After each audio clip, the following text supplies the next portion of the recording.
Seri 4 Pelangi di Langit Singasari. Panasnya Bunga Mekar. Cerita, Esa Mintarja. Audiobook, novel silat. Bab 8. Aku tidak berarti apa-apa bagi Kenanga, sahut Mahisa Bungalan, aku hanya seorang pekatik. Tetapi jika benar darahku menitik, maka halaman ini tentu akan mendidih.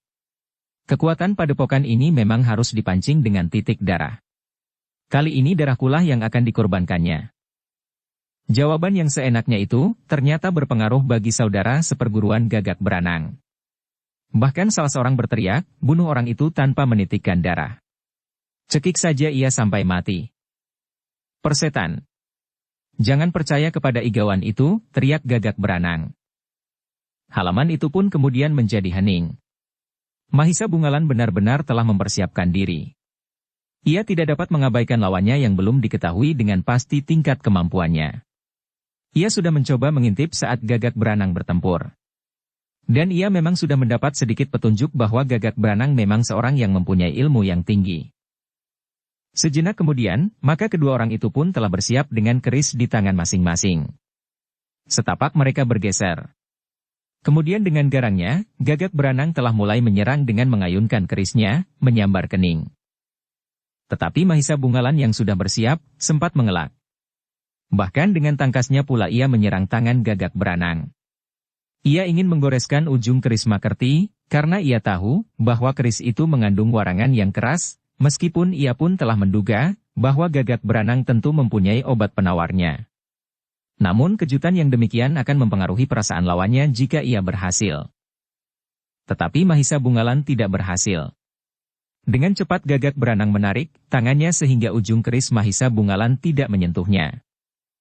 Tetapi dengan demikian, mereka masing-masing dapat menjajaki kecepatan gerak masing-masing. Gagak Branang menjadi berdebar-debar dan hampir tidak percaya bahwa pekatik padepokan Kenanga itu mampu bergerak demikian cepat dan tangkas. Bahkan kemudian ia benar-benar menjadi curiga, karena tata gerak Mahisa Bungalan selanjutnya. Gagak Branang yang marah itu pun kemudian menyerang lawannya dengan gerakan yang cepat dan keras. Kerisnya seolah-olah mematuk dari segala arah. Dengan loncatan-loncatan panjang, Gagak Branang berusaha memecah perhatian lawan dengan arah serangan yang berputar. Tetapi ternyata Mahisa Bungalan tidak menjadi bingung. Kakinya justru bagaikan terhunjam ke dalam tanah.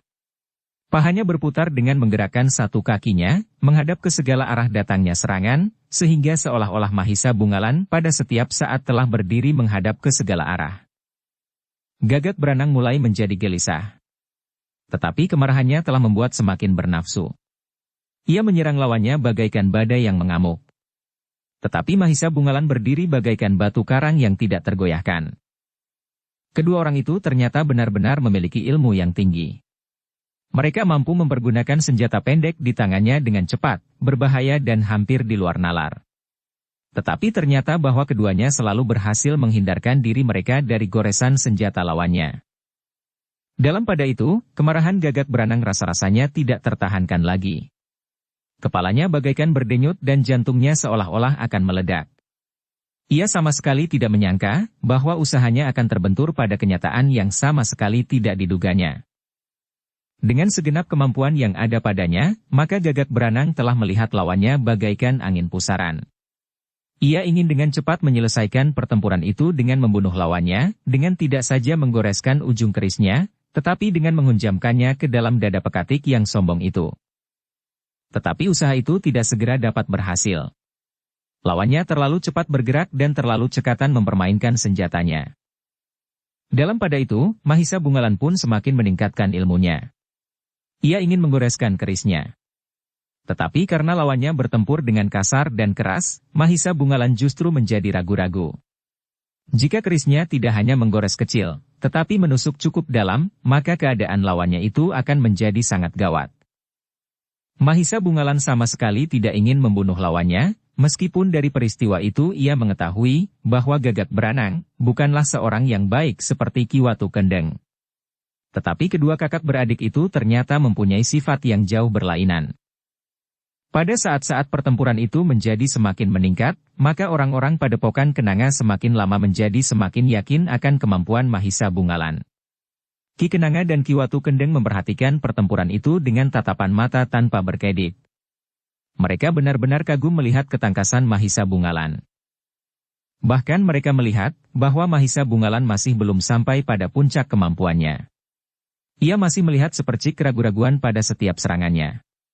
Berbeda dengan Gagak Beranang yang marah. Dengan kasar dan buas ia telah memeras segenap kemampuannya untuk membunuh Mahisa Bungalan.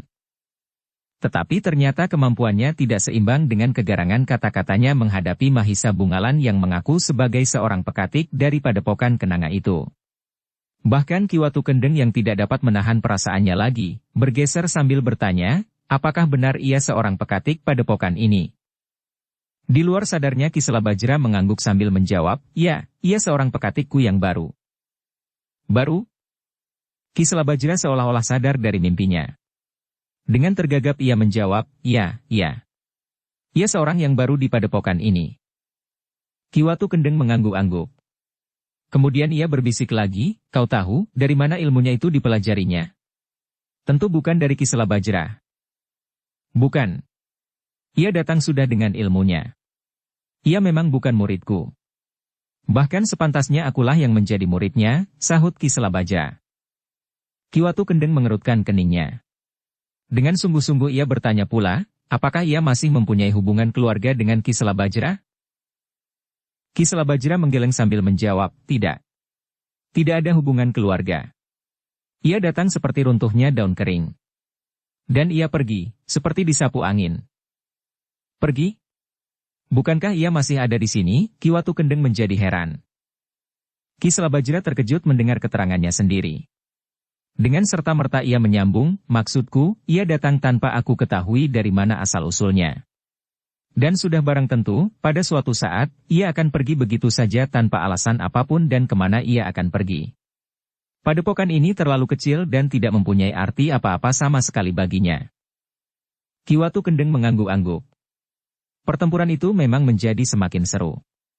Gagak Beranang bertempur semakin kasar dan bahkan seolah-olah menjadi liar dan buas oleh kenyataan yang dihadapinya. Namun dalam pada itu, Mahisa Bungalan menjadi semakin yakin bahwa saatnya menjadi semakin dekat untuk menjatuhkan lawannya. Jika saja ia tidak memperhitungkan kemungkinan untuk tetap mengalahkan lawannya tanpa melukainya, sehingga dapat mengancam jiwanya, maka ia sudah dapat menyelesaikan pertempuran itu. Yang menjadi tegang dan berdebar-debar adalah saudara-saudara seperguruan Gagak Beranang. Mereka melihat apa yang telah terjadi.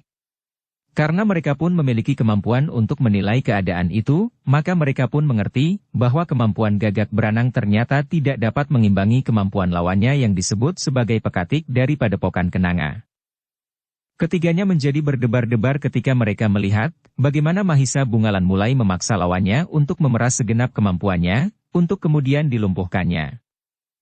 Gila, desis salah seorang dari mereka, orang ini memang gila. Ilmu iblis manakah yang telah dimilikinya sehingga ia mampu mengalahkan Kakang Gagak Beranang? Yang lain tidak menjawab. Salah seorang dari mereka justru mengedarkan tatapan matanya ke seputarnya. Ia melihat orang-orang Padepokan Kenanga dan orang-orang Padepokan Watu Kendeng sedang asyik memperhatikan pertempuran itu, sehingga mereka tidak menghiraukan lagi ketiga saudara seperguruan Gagak Beranang itu.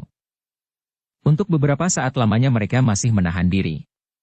Tetapi diam-diam mereka telah mempersiapkan sebuah serangan yang tiba-tiba untuk menghancurkan orang-orang Padepokan Kenanga dan orang-orang Padepokan Watu Kendeng. Dengan demikian, maka pekatik itu tentu akan terpengaruh sehingga perlawanannya akan dapat dipatahkan oleh Gagak Beranang. Ketika pertempuran antara Gagak Beranang dan Mahisa Bungalan menjadi semakin seru, maka mereka mulai saling menggamit dan memberi isyarat. Sesaat lagi akan mulai dengan sebuah serangan tiba-tiba. Orang-orang Padukuhan Kenanga dan orang-orang Padukuhan Watu Kendeng memang tidak memperhatikan mereka. Pertempuran yang seru itu membuat mereka lengah. Apalagi ketika mereka mulai melihat bahwa Mahisa Bungalan telah berhasil menguasai lawannya yang menjadi semakin letih. Namun pada saat ketiga orang itu siap memutar senjatanya dan menyerang setiap orang, maka tiba-tiba saja pekatik yang sedang bertempur itu berteriak, berhati-hatilah. Heh Makerti, Gemak Werdi, Ki Kenanga dan Ki Watu Kendeng. Ketiga saudara seperguruan yang setia itu akan berbuat curang. Peringatan itu diberikan pada waktu yang tepat. Pada saat ketiga orang itu berloncatan, Makerti, Gemakwerdi dan murid-murid Padepokan Kenanga yang lain pun segera berpencar. Demikian pula Ki Watu Kendeng, kuda pramuja dan para pengiringnya.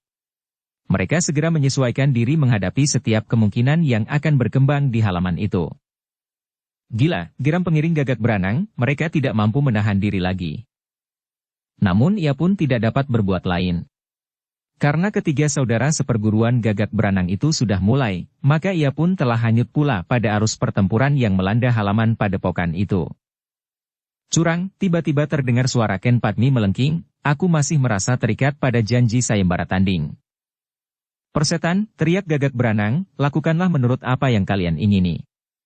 Kami akan melakukan sesuai dengan keinginan kami. Kalian bukan orang-orang jantan, sambut Ken Padmi. Apapun namanya, tetapi kau akan menjadi rampasanku nanti, jawab Gagak Branang. Namun Gagak Branang tidak menyadari bahwa jawabannya itu telah membunuh gejolak di hati Mahisa Bungalan. Namun demikian, Mahisa Bungalan masih belum kehilangan nalarnya sehingga masih tetap pada niatnya untuk mengalahkan lawannya tanpa membunuhnya. Sementara itu, di halaman padepokan itu, pertempuran telah menyala lagi dengan dahsyatnya. 4 orang pengikut Gagak Branang harus bertempur melawan seisi Padepokan Kenanga dan orang-orang dari Padepokan Watu Kendeng, termasuk di antara mereka adalah Ki Kenanga dan Ki Watu Kendeng sendiri. Hanya karena jumlah yang jauh lebih banyak, maka orang-orang Padepokan Kenanga dan Watu Kendeng mampu bertahan. Meskipun dengan demikian, lambat laun nampak juga bahwa mereka mengalami kesulitan. Ketiga saudara seperguruan Gagak Branang, meskipun masih belum setingkat dengan Gagak Branang sendiri, namun mereka masih merupakan orang-orang yang luar biasa bagi kedua padepokan itu. Dengan demikian, maka orang-orang Padepokan Kenanga dan Watu Kendeng telah mendapatkan pengalaman yang sangat berharga. Mereka pun mulai mengenal ilmu kanuragan yang sebenarnya. Mereka mulai melihat betapa garangnya dunia ilmu kanuragan yang telah mengguncangkan padepokan mereka. Dan dengan demikian mereka mulai melihat betapa kecilnya arti padepokan mereka yang selama itu mereka anggap sebagai tempat terbaik untuk menyadap ilmu tertinggi. Mahisa Bungalan yang bertempur melawan Gagak Branang pun melihat bahwa orang-orang Padepokan Kenanga dan Watu Kendeng mulai mengalami kesulitan lagi. Karena itulah, maka ia mulai membuat pertimbangan-pertimbangan tersendiri mengenai lawannya. Jika Mahisa Bungalan terikat kepada niatnya untuk mengalahkan lawannya tanpa membunuhnya, maka ia masih harus bertempur berhati-hati. Ia dapat melukai lawannya, tetapi sekedar goresan yang tidak terlalu dalam, sehingga luka itu masih sempat diobati. Tetapi jika goresan luka itu terlalu dalam menghunjam ke dalam kulit, sehingga menyentuh urat darah yang lebih besar, maka akan sulitlah bagi lawannya untuk mengobati lukanya itu. Tetapi dengan demikian, mungkin akan mempunyai arti yang lain bagi orang-orang Padepokan Kenanga dan Watu Kendeng. Mungkin pada saat-saat sebelumnya, 1-2 orang dari mereka telah lebih dahulu jatuh menjadi korban. Itulah sebabnya, maka Mahisa Bungalan membuat pertimbangan tersendiri. Dalam pada itu, pertempuran di halaman itu pun menjadi semakin seru. Kuda pramuja ternyata telah bertempur dengan tangkasnya tanpa mengenal takut meskipun ia sadar bahwa lawannya adalah orang-orang yang memiliki ilmu yang tinggi. Kemarahannya tidak dapat ditahankannya lagi, karena ia sadar bahwa pamannya telah memperlakukannya sebagai permainan untuk kepentingannya sendiri. Seolah-olah ia adalah anak muda paling dungu di muka bumi. Kemarahan itulah yang membuatnya menjadi bermata gelap dan kurang memperhitungkan keadaan lawannya. Darahnya yang bagaikan mendidih itu telah mendorongnya untuk bertempur tanpa menghiraukan apapun juga. Tanpa menghiraukan kemungkinan-kemungkinan pahit yang dapat terjadi di atas dirinya. Tetapi lawan kuda pramuja adalah orang yang memiliki ilmu yang jauh lebih matang dari ilmunya.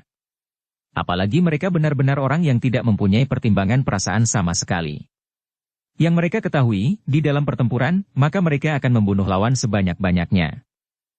Itulah sebabnya, maka ketika salah seorang saudara seperguruan Gagak Branang itu merasa terdesak karena lawannya yang terlalu banyak, ia tidak membuat perhitungan sama sekali atas lawannya. Ia tidak mau tahu, seorang demi seorang. Karena itulah, maka ketika terbuka kesempatan, maka ia pun telah mempergunakannya sebaik-baiknya. Dengan loncatan panjang ia menghindari beberapa ujung senjata yang mengarah ke tubuhnya. Namun pada saat itu, kuda pramuja yang marah, tidak mau melepaskannya. Dengan tergesa-gesa karena nalarnya yang buram oleh kemarahan, ia menyerang tanpa memperhitungkan kawan-kawannya yang masih belum bersiap menyusulnya. Kesempatan itu telah dipergunakan oleh lawannya sebaik-baiknya. Kesendirian kuda pramuja itu telah membuatnya bernasib buruk. Ketika ia menyerang dengan menjulurkan pedang yang didapatkannya dari orang-orang padepokan Kenanga, lawannya telah siap menghadapinya. Dengan sebuah putaran pedang yang cepat dan kuat melibat pedangnya, maka kuda pramuja tidak berhasil mempertahankannya, sehingga pedang itu terloncat dari tangannya. Beberapa orang pengiringnya melihat hal itu terjadi. Mereka pun berloncatan menyusul. Tetapi ternyata mereka datang terlambat. Mereka melihat bagaimana dengan cepatnya ujung pedang salah seorang saudara seperguruan Gagak Beranang itu menusuk dadanya. Demikian cepatnya hal itu terjadi, sehingga kuda pramuja tidak sempat mengelak. Ia terkejut ketika terasa tusukan itu mematuk dadanya. Berapa orang terpekik melihat hal itu. Namun yang terjadi itu sudah terjadi. Ketika lawannya dengan tergesa-gesa menarik pedangnya untuk kemudian melindungi dirinya dari serangan beberapa orang lawannya. Kuda pramuja telah terhuyung-huyung. Ki Watu Kendeng pun terkejut melihat hal itu. Tanpa menghiraukan lawannya, ia meloncat berlari menangkap anaknya yang sudah hampir jatuh. Kuda pramuja, desis Ki Watu Kendeng. Yang terdengar adalah desah tertahan. Kuda pramuja menahan sakit yang amat sangat. Tetapi ia tidak mengeluh dan merengek. Dengan gigi gemertak ia berkata tersendat-sendat, bunuh orang-orang tidak berperasaan itu. Ternyata pamanku adalah seekor serigala yang buas dan liar. Kuda pramuja tidak dapat meneruskan kata-katanya. Sekali lagi ia berdesis. Giginya masih terdengar gemertak oleh kemarahan yang membakar jantungnya. Namun kemudian tubuhnya terkulai ketika jantungnya ternyata telah berhenti berdetak. Anakku mati, Ki Watu Kendeng berteriak, setan kalian. Aku akan membunuh kalian di halaman ini, tetapi terdengar jawaban adiknya, jangan menyesal kakang. Kaulah yang telah membunuh anakmu sendiri. Jika kau bukan seorang pengecut, maka ia masih akan tetap hidup meskipun ia tidak akan beristri Ken Padmi. Persetan, teriak Ki Watu Kendeng sambil meloncat mendekati arena perkelahian antara Gagak Beranang dan Mahisa Bungalan. Namun dalam pada itu Mahisa Bungalan pun berteriak, jangan mendekat. Ia menjadi buas dan liar. Ternyata peringatan itu masih didengarnya. Ia masih sadar bahwa adiknya benar-benar seorang iblis jahanam yang tidak mengenal peri kemanusiaan. Pada saat itulah Mahisa Bungalan sudah kehilangan pertimbangannya untuk menangkap lawannya hidup-hidup. Justru ia merasa bahwa ia telah terlambat. Seorang telah jatuh menjadi korban, justru kuda pramuja yang marah karena tingkah pamannya. Sambil menggertakkan giginya Mahisa Bungalan menggeram, kau memang licik. Kau sampai hati mengorbankan keluargamu sendiri. Bukankah kemanakanmu termasuk keluargamu yang dekat? Persetan. Apa pedulimu? Kau pun akan mati karena tingkahmu yang lancang. Kenapa kau mencampuri persoalan ini? Mahisa Bungalan tidak menjawab. Namun tiba-tiba saja ia telah menghentakkan ilmunya. Ia tidak lagi perlu berhati-hati. Justru ia menganggap bahwa ketiga saudara Gagak Beranang yang lain pun merupakan orang-orang yang sangat berbahaya. Mungkin korban akan jatuh satu lagi. Mungkin Ki Watu Kendeng, mungkin Ki Selabajra. Mahisa Bungalan yang menjadi marah itu telah mengerahkan kemampuannya. Ia adalah anak Mahendra yang telah membunuh seorang pemberontak muda yang pilih tanding dari Mahibit. Hingga karena itulah, maka lawannya yang bernama Gagak Beranang itu bukanlah lawan yang dapat menahan kemarahannya. Sejenak kemudian, maka senjata pendek Mahisa Bungalan itu pun berputar dengan dahsyatnya. Seolah-olah dengan sengaja Mahisa Bungalan telah membuat lawannya menjadi kehilangan pusat perlawanan. Sambil meloncat-loncat Mahisa Bungalan menyerang lawannya dari segala arah. Kerisnya bagaikan seekor lalat yang terbang berputaran di seputar tubuhnya. Gila, di luar sadarnya Gagak Beranang berteriak. Tetapi Mahisa Bungalan yang marah itu dapat berbuat apa saja di luar jangkauan nalarnya. Tiba-tiba saja terasa segores luka menyobek pundaknya. Setan, Gagak Beranang berteriak dalam kegelisahan. Ia sadar akan arti dari goresan keris seperti yang dipegang oleh Mahisa Bungalan yang diterimanya dari Makerti itu. Karena itu, dalam kemarahan yang memuncak, Gagak Beranang berusaha menebus kekalahannya itu. Tetapi ternyata bahwa Mahisa Bungalan telah benar-benar bertempur dengan segenap kemampuannya. Ia tidak sekedar ingin menundukkan Gagak Branang. Tetapi justru karena kematian kuda Pramuja, maka ia pun benar-benar ingin melumpuhkan Gagak Branang dan saudara-saudara seperguruannya. Karena itu, ketika Gagak Branang mengamuk bagaikan badai yang dahsyat, Mahisa Bungalan pun telah bertempur dalam puncak ilmunya, sehingga karena itulah, maka kemampuan Gagak Branang tidak banyak berarti lagi. Selagi Gagak Branang berusaha membalas goresan keris Mahisa Bungalan dengan serangan dahsyat, maka Mahisa Bungalan dengan tangkasnya menghindar. Namun dalam pada itu, ia masih sempat menjulurkan tangannya di saat ia bergeser. Justru keris Mahisa Bungalanlah telah sekali lagi menggores dada Gagak Branang. Anak iblis, seperti gila Gagak Branang berteriak sambil meloncat menyerang membabi buta. Tetapi justru karena itulah maka sekali lagi Mahisa Bungalan berhasil mengenainya. Ujung kerisnya telah menyobek lambung Gagak Branang yang marah. Sejenak Gagak Branang masih sempat mengumpat. Namun kemudian tubuhnya telah menggigil. Warangan yang keras pada keris itu telah bekerja di tubuh Gagak Branang. Apalagi luka di lambungnya yang parah bagaikan memuntahkan darah yang tidak tertahankan. Anak iblis! Anak iblis, ia masih berteriak. Tetapi suaranya kemudian hilang dihanyutkan angin malam yang basah. Gagak Branang jatuh terjerembab. Ia masih mengucapkan nama Ken Padmi. Tetapi gadis itu sendiri yang masih berdiri di pendapa tidak mendengarnya. Sementara itu, ketiga saudara seperguruan Gagak Branang pun menjadi semakin marah mendendam.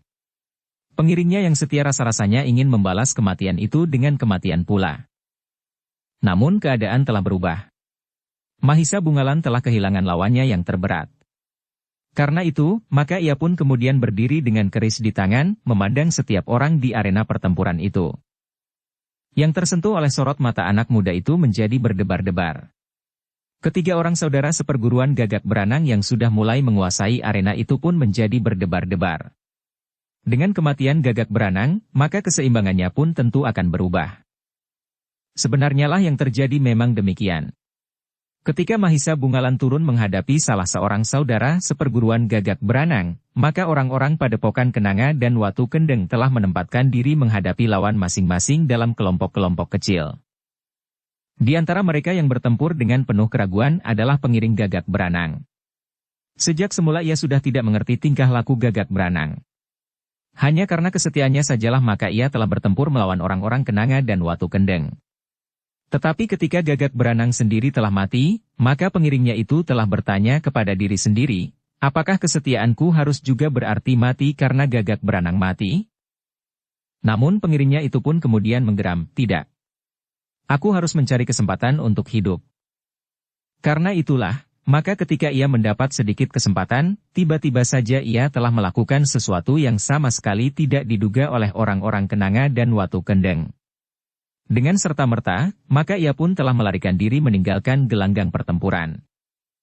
Ketangkasan orang itu memang melampaui orang-orang Kenanga dan Watu Kendeng. Karena itu, maka ketika seseorang akan mengejarnya, Mahisa Bungalanlah yang mencegahnya, biarkan orang itu lari. Tetapi kepung yang lain, agar tidak seorang pun lagi yang sempat melarikan diri. Orang-orang Kenanga dan Watu Kendeng itu pun segera menempatkan diri mereka. Meskipun mereka tidak saling berjanji, tetapi tiba-tiba saja mereka telah berada di dalam kelompok masing-masing untuk menghadapi lawannya. Salah seorang saudara seperguruan Gagak Branang telah bertempur menghadapi orang-orang Padepokan Kenanga. Ia harus menghadapi Kisela Bajra, Makerti, Gemak Werdi dan 3 orang murid yang lain, sementara saudara seperguruan Gagak Branang yang lain, yang justru telah membunuh kuda Pramuja, harus menghadapi Ki Watu Kendeng dengan para pengiringnya yang marah karena kematian kuda Pramuja. Sementara seorang lagi saudara seperguruan Gagak Branang harus menghadapi Mahisa Bungalan yang sedang marah pula. Saudara-saudara Gagak Branang yang telah kehilangan 2 orang kawan itu pun telah mengumpat-umpat. Mereka merasa terperosok ke dalam sarang serigala. Meskipun mereka mempunyai bekal ilmu yang dahsyat, tetapi ternyata mereka harus menghadapi perlawanan yang mendebarkan. Apalagi ternyata seseorang yang menyebut dirinya Pekatik itu telah berhasil membunuh Gagak Branang. Kalian telah mengingkari perjanjian semula, berkata Mahisa Bungalan dengan lantang, jika kalian tidak ingkar, maka kematian Gagak Branang adalah akhir dari sayembara tanding, sehingga kalian tidak akan terlihat. Tetapi karena kalian justru telah mulai dan bahkan membunuh kuda pramuja, maka nasib kalian pun akan ditentukan di sini. Persetan, salah seorang dari mereka berteriak. Tetapi suaranya terdengar gemetar penuh keraguan-raguan. Di halaman padepokan kenanga itu masih terjadi pertempuran yang sengit. Saudara-saudara seperguruan Cagak Beranang ternyata benar-benar orang yang memiliki ilmu yang mengagumkan. Mereka yang harus menghadapi orang-orang padepokan Watu Kendeng ternyata masih sempat bernafas panjang. Dengan berloncat-loncatan ia masih dapat menghindarkan diri dari ujung senjata yang mematuk dari segala arah. Bahkan kadang-kadang masih juga timbul niatnya untuk melarikan diri pula. Tetapi tidak mudah untuk melepaskan diri dari kepungan beberapa orang yang sedang marah, yang dipimpin oleh Ki Watu Kendeng sendiri. Namun demikian, ia masih melihat kemungkinan untuk bertahan. Jika orang-orang Watu Kendeng itu kemudian menjadi letih, maka keseimbangan pertempuran itu pun akan segera berubah. Ia akan segera menguasai lawan-lawannya yang tidak dapat berbuat banyak lagi, karena tenaga mereka yang sudah terperas habis. Sementara saudara seperguruan Gagak Beranang itu sendiri adalah seseorang yang memiliki daya tahan yang luar biasa. Sementara, salah seorang dari mereka yang harus menghadapi orang-orang kenanga, nampaknya lebih banyak mengalami kesulitan. Ternyata lawannya agak lebih banyak dari orang-orang Watu Kendeng. Bahkan murid-murid terpercaya dari padepokan kenanga itu pun mampu bertempur saling mengisi, sehingga saudara seperguruan Gagak Beranang itu kadang-kadang mengalami kesulitan. Meskipun demikian, dengan bentakan-hentakan yang mengejutkan, ia masih sempat mendesak lawannya yang mengepungnya. Namun ia sama sekali tidak lagi dapat melihat kesempatan untuk melepaskan diri. Yang dapat dilakukannya adalah bertahan sekuat-kuatnya. Menunggu lawan-lawannya lebih dahulu menjadi lelah. Karena itulah maka kadang-kadang ia memancing pertempuran yang kasar dan keras, sehingga orang-orang padepokan kenanga telah memeras keringat untuk mengimbanginya. Sebenarnya lah bahwa orang-orang padepokan kenanga mempunyai daya tahan yang jauh lebih lemah dari lawannya. Meskipun mereka dapat mengepung rapat-rapat, tetapi hentakan-hentakan yang mengejutkan dan loncatan-loncatan panjang dari lawan mereka, memaksa orang-orang padepokan kenanga untuk memeras keringat. Yang paling parah dari ketiga saudara seperguruan Gagak Beranang adalah yang kebetulan sekali harus berhadapan dengan Mahisa Bungalan.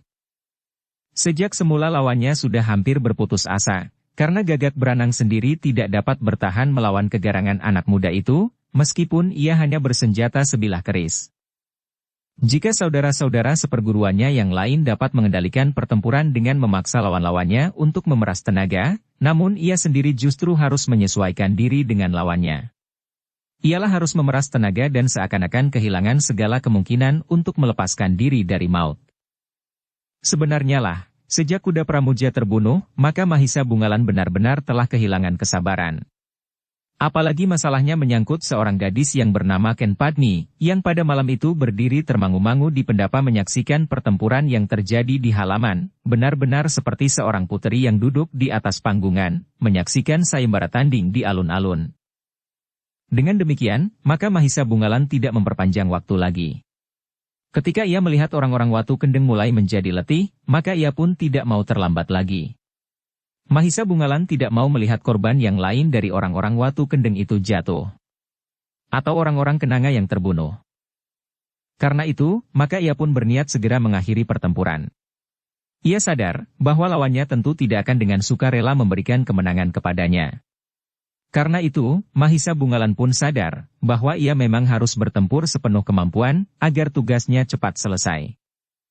Pada saat itulah, maka serangan-serangan Mahisa Bungalan mengalir bagaikan hempasan ombak yang didorong oleh badai, menghantam tebing. Berdeburan dengan dahsyatnya, berurutan hantam-menghantam. Betapapun juga berusaha, tetapi lawannya benar-benar tidak mampu menghadapi serangan beruntun tanpa henti-hentinya dengan kekuatan raksasa. Karena itulah, maka dengan jantung yang bergelora, lawannya berloncatan surut. Tetapi senjata Mahisa Bungalan bagaikan selalu mengejarnya tanpa jarak. Akhirnya, ia tidak mampu lagi berusaha menyelamatkan diri. Ketika keris Mahisa Bungalan menyobek dadanya, ia masih sempat berteriak mengumpat. Tetapi kemudian suaranya bagaikan hilang ditelan angin malam. Yang terdengar kemudian adalah tubuhnya yang terbanting jatuh terjerembab.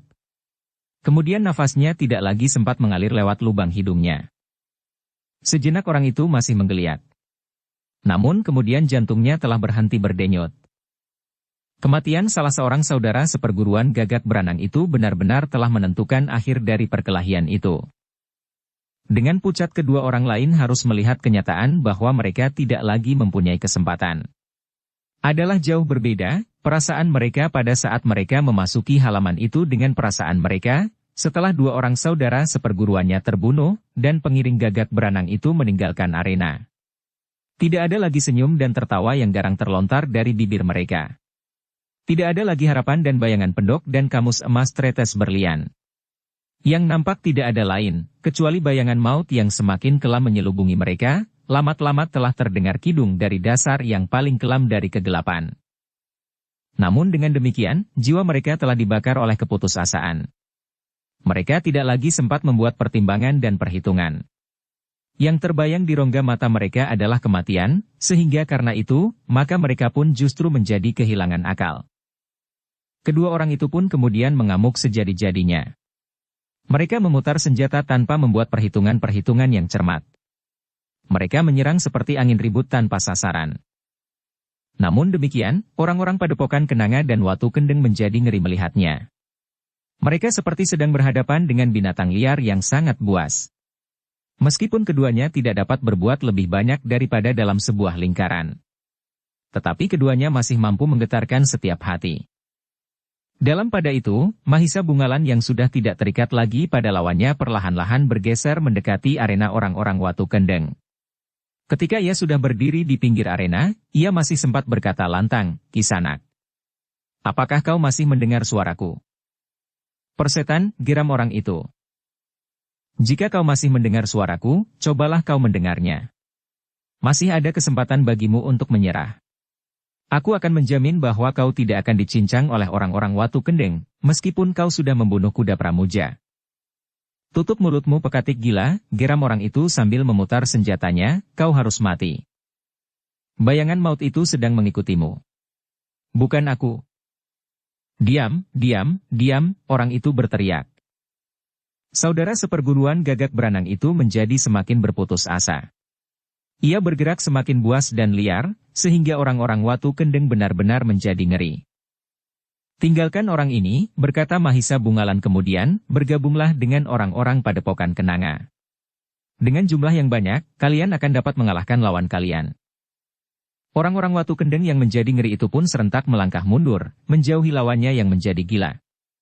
Tetapi pada saat itu, Mahisa Bungalan telah memasuki arena menghadapi orang yang telah membunuh kuda Pramuja itu. "Jangan harap dapat membunuh aku seperti saudara-saudara seperguruanku," teriak orang itu. "Menyerahlah," desak Mahisa Bungalan. "Persetan." Orang itu bahkan bergerak semakin liar. Ia menyerang Mahisa Bungalan dengan tanpa membuat perhitungan dan pertimbangan lagi. Dalam pada itu, seorang yang lain pun telah merasa bahwa kematian akan segera datang.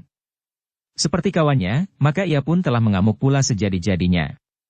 Tetapi karena lawannya terlalu banyak, maka sekali-sekali ia mulai menjadi bingung dan kehilangan pegangan.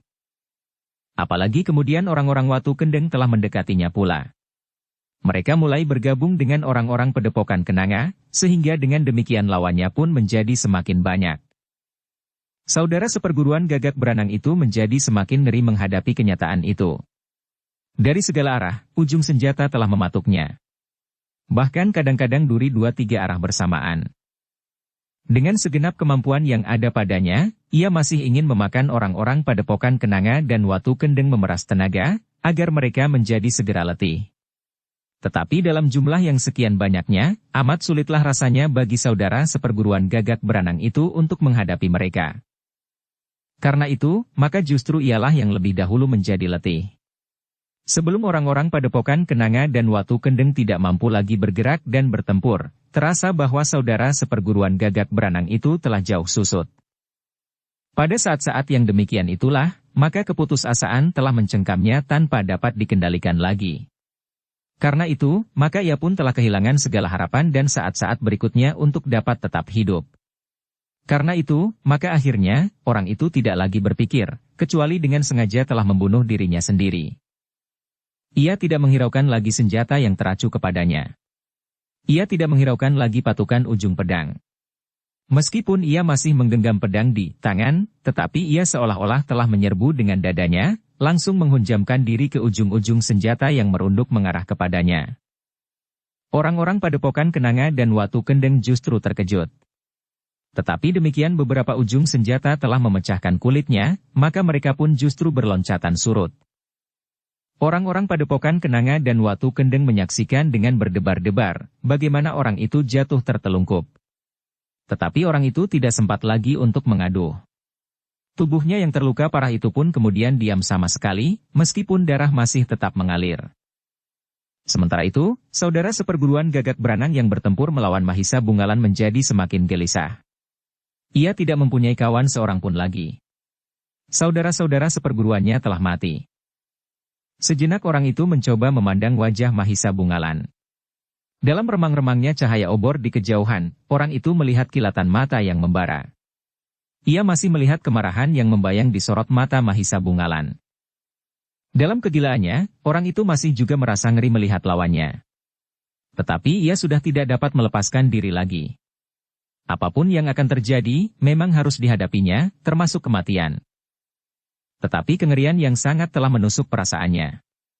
Sekilas ia melihat saudara-saudara seperguruannya yang masih terbaring di tanah. Sekilas terbayang saat-saat mereka mendekati padepokan itu. Ia masih sempat dengan sengaja tertawa untuk menakut-nakuti orang-orang Padepokan Kenanga dan Watu Kendeng. Saudara-saudara seperguruannya masih sempat menghitung pendok dan timang emas bertetes berlian. Masih terbayang bagaimana bibirnya mencibir kemampuan orang-orang Padepokan Kenanga dan Watu Kendeng. Kini mereka sudah terbaring diam. Menjadi mayat. Hentakan-hentakan perasaan-perasaan itu bergelora di dalam dadanya. Kengerian, kecemasan bahkan ketakutan telah bercampur baur. Apalagi cahaya sorot mata Mahisa Bungalan yang marah. Dalam keremangan cahaya obor, nampak mata itu bagaikan marahnya bara yang menyala dalam kegelapan. Dengan keris di tangan Mahisa Bungalan melangkah mendekat. Tanpa meninggalkan kewaspadaan, Mahisa Bungalan mengacukan kerisnya. Ia sadar bahwa lawannya mempergunakan senjata panjang. Tetapi dengan keris di tangannya, ia telah mengalahkan dua orang dari orang-orang yang ingin mengguncang ketenangan Padepokan Kenanga dan Watu Kendeng. Setan, geram saudara-saudara seperguruan Gagak Branang itu, kau harus mampus. Mahisa Bungalan tidak menjawab. Tetapi setapak demi setapak ia maju terus. Matanya masih bercahayakan kemarahannya. Lawannya yang bingung dan cemas itu melangkah surut. Dalam gejolak perasaan yang menghentak-hentak, wajah itu seakan-akan menjadi kabur, dan bahkan telah berubah. Mata itu menjadi semakin merah. Bahkan bayangan kehitaman di lekuk-lekuk wajah Mahisa Bungalan seolah-olah membayangkan lobang-lobang pada tulang tengkoraknya. Gila, orang itu berteriak. Tetapi Mahisa Bungalan masih melangkah maju. Ketakutan yang tidak terkendali telah mencengkam hati orang itu. Perlahan-lahan wajah Mahisa Bungalan di pandangan mata lawannya telah berubah menjadi wajah hantu yang sangat mengerikan. Lubang-lubang tengkorak yang kehitam-hitaman. Gigi yang menjorok putih dan bara yang menyala di sela-sela lubang-lubang tengkorak itu. Pergi, pergi, tiba-tiba orang itu berteriak semakin keras, kau hantu keparat. Pergi atau aku akan memecahkan tengkorakmu itu. Mahisa Bungalan tidak mengerti apa yang bergejolak di dalam hati lawannya. Karena itu, dengan keris teracu dan sikap yang penuh kewaspadaan ia masih melangkah maju justru karena lawannya melangkah surut. Pergi hantu keparat. Heh, iblis, kenapa kau mengganggu aku selagi aku akan membunuh orang-orang Padepokan Kenanga dan Watu Kendeng. Mahisa Bungalan sama sekali tidak menjawab. Ia masih melangkah maju. Tetapi ia tertegun ketika ia melihat perubahan wajah lawannya yang nampak benar-benar nampak ketakutan. Dengan teriakan yang semakin keras ia berkata, jangan ganggu aku iblis. Aku akan menumpas orang-orang Padepokan Kenanga dan Watu Kendeng. Pergi ke sarangmu. Pergi, pergi. Suaranya menggelegar di kelamnya malam, seolah-olah telah mengguncang langit. Wajahnya nampak menjadi semakin ketakutan sementara padangnya menjadi gemetar. Kenapa kau berteriak? Tiba-tiba saja Mahisa Bungalan bertanya. Jawaban itu terdengar bagaikan guruh yang meledak di tengkorak iblis yang berdiri di hadapannya. Karena itu, maka orang itu justru menjadi semakin ketakutan. Sambil mengayunkan pedangnya tanpa arah ia berteriak, jangan mendekat. Dukung channel Novel Silat dengan subscribe, follow, like, komen dan share. Heh, apa yang kau lihat? Bertanya Mahisa Bungalan. Kau, teriak orang itu, kau iblis yang bangkit dari neraka yang paling jahanam. Heh, apakah orang-orang Padepokan Kenanga dan Watu Kendeng adalah sahabat-sahabat iblis keparat ini? Lihatlah, siapa aku? Bertanya Mahisa Bungalan. Kau iblis. Iblis yang paling laknat. Mahisa Bungalan mengerutkan keningnya. Ia melihat wajah lawannya benar-benar dibayangi oleh ketakutan dan kengerian yang tiada taranya. Karena itu, Mahisa Bungalan justru menjadi ragu-ragu. Selangkah ia maju mendekat sambil berkata, kau dibayangi oleh ketakutan yang amat sangat. Kenapa kau tidak menyerah saja? Gila. Gila. Heh, jangan ganggu aku. Jangan ganggu aku. Aku tidak pernah mengganggumu. Aku bertempur dengan jantan melawan orang-orang Kenanga dan Watu Kendeng. Aku orang Padepokan Kenanga, desis Mahisa Bungalan. Oh, jadi kau iblis dari Padepokan Kenanga? Jadi padepokan ini ditunggu iblis tengkorak seperti kau ini? Mahisa Bungalan masih akan menjawab. Tetapi orang-orang itu benar-benar telah dicengkam oleh ketakutan dan kengerian tiada taranya. Karena itu, tanpa menyadari keadaan dirinya, ia pun segera berputar dan melangkah untuk melarikan diri. Tetapi malang baginya, kakinya tiba-tiba telah menyentuh tubuh kawannya yang telah terbaring di tanah. Demikian terkejutnya, sehingga ia pun meloncat tanpa pengendalian diri sehingga, seolah-olah ia telah terpelanting beberapa langkah. Ketika kemudian terdengar jerit menyayat, maka semua orang bagaikan mematung memandangi tubuh itu menggeliat.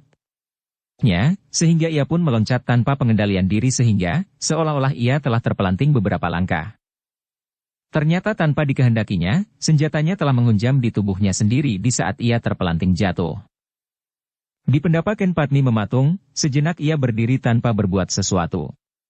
Dipandanginya mayat-mayat yang berserakan di halaman. Namun sejenak kemudian, ketika ia melihat ayahnya berdiri di bawah tangga, tiba-tiba saja ia berlari sambil memekik, "Ayah! Ayah!" Ki Selabajra berpaling, ia terkejut ketika ia tiba-tiba saja anaknya sudah memeluknya sambil menangis. Di antara sedu-sedanya ia berkata, "Ayah, kenapa semuanya ini harus terjadi?" Ki Selabajra membelai kepala anaknya. Ia mengerti persoalan apakah yang bergejolak di dalam dada anak gadisnya itu. "Ayah," Ken Padmi meneruskan, "aku sudah membunuh mereka." "Langsung atau tidak langsung?" "Sudahlah," ayahnya mencoba menenangkannya. "Jangan menyalahkan diri sendiri, yang terjadi adalah suatu akibat. Kita akan dapat mencari sebabnya.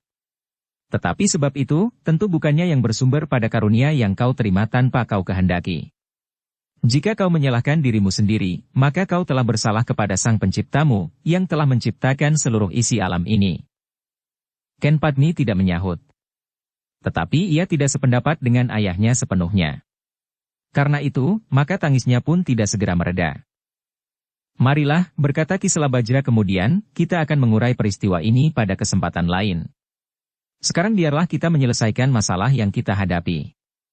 Yang nampak di mata kita sekarang ini. Yang terbunuh itu harus mendapat perawatan." Ken Padmi justru terisak semakin dalam.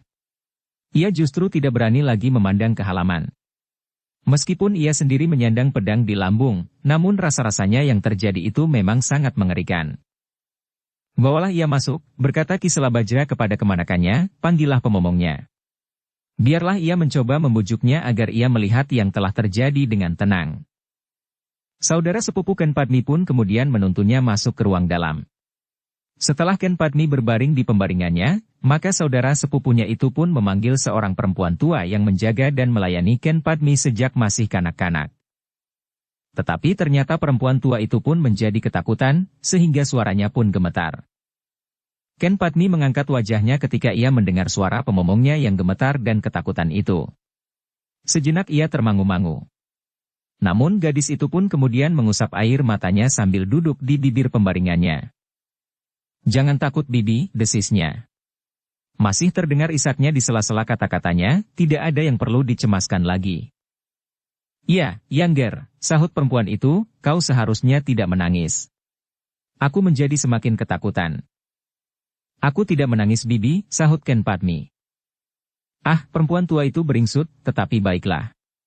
Kau memang tidak menangis. Ken Padmi termangu-mangu sejenak. Namun ia pun kemudian mengusap matanya yang masih saja basah.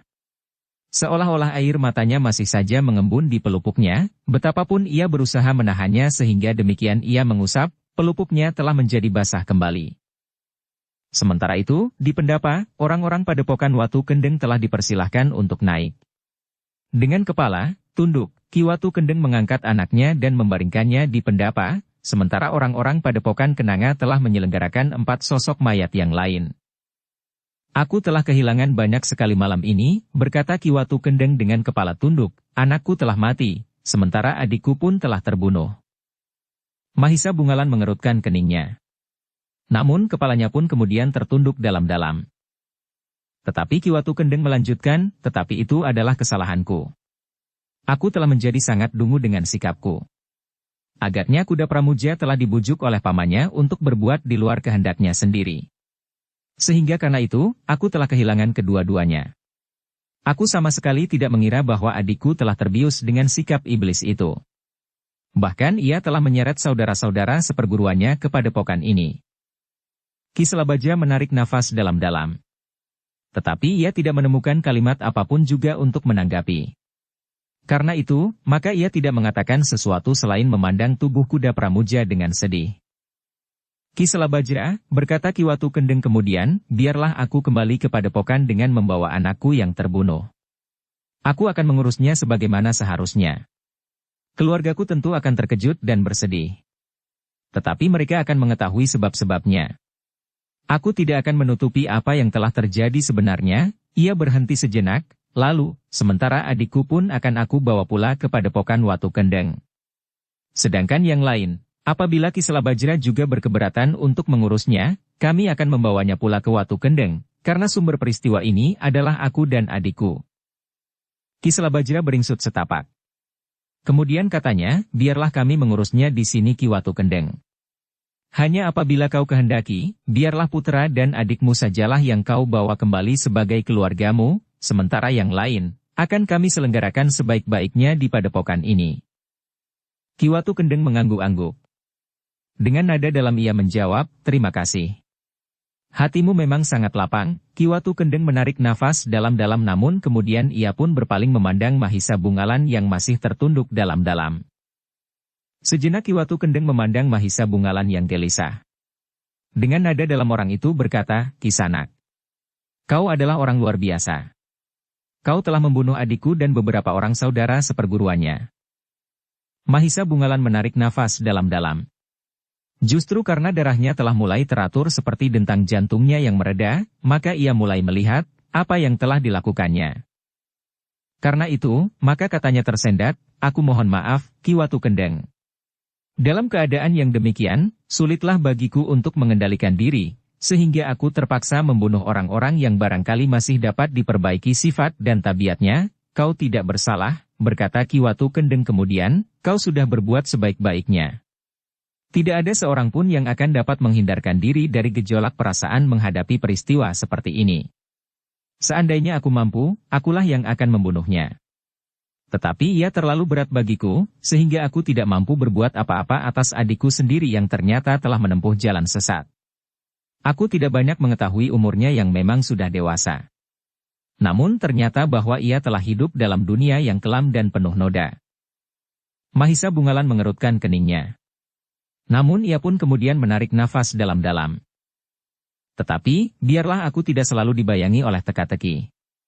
Sebelum aku kembali ke Watu Kendeng, perkenankanlah aku bertanya, siapakah anak muda ini sebenarnya? Apakah benar ia pekatik padepokan Kenanga seperti yang dikatakannya? Jika benar demikian, alangkah kucaranya padepokan ini, yang mempunyai seorang pekatik yang memiliki kemampuan yang tidak ada tandingnya. Mahisa Bungalan tidak menjawab. Tetapi kepalanya tertunduk semakin dalam.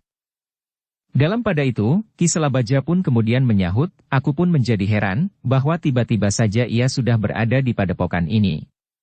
Beberapa hari yang lalu, ia sudah minta diri dan meninggalkan padepokan ini untuk tujuan yang tidak tentu. Namun tiba-tiba saja ia berada di padepokan ini lagi, pada saat yang tepat. Mahisa Bungalan tidak segera menjawab. Wajahnya nampak ragu-ragu. Perlahan-lahan ia mencoba memandang orang-orang yang berada di sekitarnya. Makerti, Gemak Werdi, para murid di Padepokan Kenanga dan Watu Kendeng. Ternyata mereka semuanya sedang memandanginya dengan penuh keheranan. Ah, ia berdesah di dalam hati. Angger Mahisa. Bungalan, berkata Ki Selabajra kemudian, bagaimana ceritanya, bahwa Angger telah berada di sini pada saat yang gawat ini. Bersambung ke bab 9. Dukung kami dengan subscribe, follow, like, komen dan share. Terima kasih.